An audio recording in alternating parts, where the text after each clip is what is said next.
£1,300 hike is hitting everybody, and the poorest in society, when we remember that food prices and fuel prices and council tax and water bills and broadband and mobile phones are all going up as well, never mind that £1,300.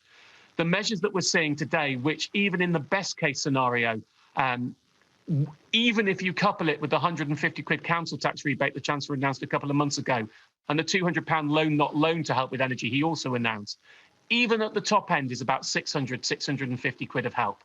Whereas on energy bills alone, you're talking a £1,300 rise for incomes. But if you're getting universal credit and you're on that, because universal credit is based on your net, your after-tax income, and after-tax incomes will go up because of the national insurance threshold rise, the universal credit taper means people will lose about 55% of that rise. So they won't get the full gain from the national insurance threshold if you're on universal credit.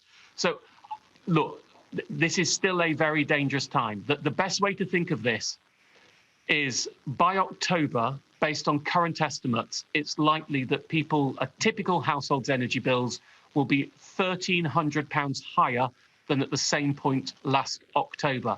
There is nothing close in this budget to covering that amount of money. And we need to remember that energy bills are regressive. The richest don't pay that much more than the poorest.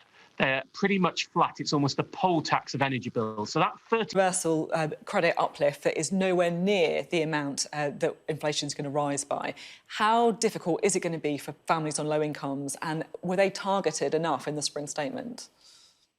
Well, the only main target we saw in the spring statement was the £500 million more to the Home Support Fund starting in April.